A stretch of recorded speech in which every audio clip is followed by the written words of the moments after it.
భారత ప్రధాని నరేంద్ర మోడీ ప్రపంచ దేశాల ప్రతినిధులతో భారతదేశంలో ప్రతిష్టాత్మకంగా నిర్వహిస్తున్న ఏఐ సమిట్ ను కాంగ్రెస్ కార్యకర్తలు అడ్డుకోవడానికి ఖండిస్తూ తిరుపతిలో బీజేవైఎం నాయకులు కాంగ్రెస్ పార్టీ అధ్యక్షులు రాహుల్ గాంధీ దిష్టిబొమ్మను దగ్ధం చేసి తీవ్రస్థాయిలో మండిపడ్డారు.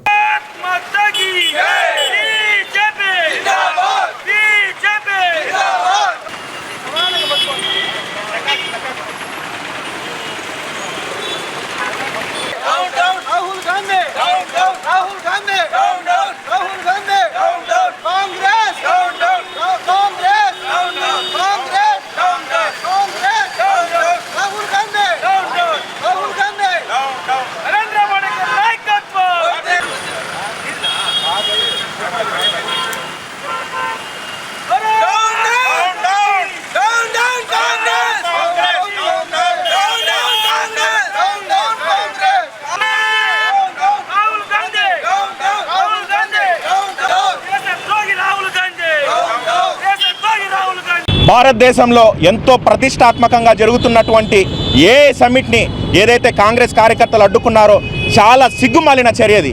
ఏమాత్రం వీళ్ళకి చిత్తశుద్ధి, దేశం మీద ప్రేమ ఉన్న ఇటువంటి కార్యక్రమాలు చేసేవారు కాదు. నరేంద్ర మోడీ గారి నాయకత్వంలో భారతదేశం ముందరికి దూసుకుపోతుంటే ప్రపంచమంతటా వచ్చారు ఆ సమిట్కి.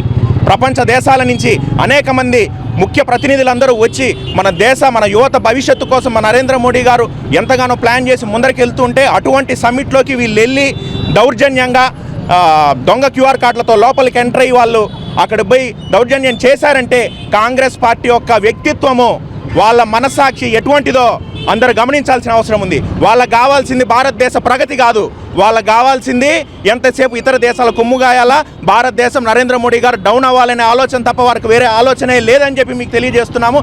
అదేవిధంగా ఇంకొకసారి కానీ కాంగ్రెస్ కార్యకర్తలు కానీ యువమోర్చా వాళ్ళు కానీ గీత దాటి ప్రవర్తించి ఇలా మా దేశ అభివృద్ధిని, మా యువత బంగారు భవిష్యత్తుని కానీ అడ్డుకునే ప్రయత్నం చేసినారంటే రాబోయే రోజుల్లో తీవ్ర పరిణామాలు ఎదుర్కోవాల్సి వస్తుంది. యువమోర్చా నాయకులు సైలెంట్గా ఉండరు. కేవలం మాకేందంటే మా పార్టీ మాకు డిసిప్లిన్ నేర్పించింది, మాకు డిసిప్లిన్తో మమ్మల్ని పెంచి పోషించింది మా పార్టీ కాబట్టి మేము సైలెంట్గా ఉన్నాం. కానీ గీత దాటినామంటే ఖబర్దార్ అని చెప్తున్నాను.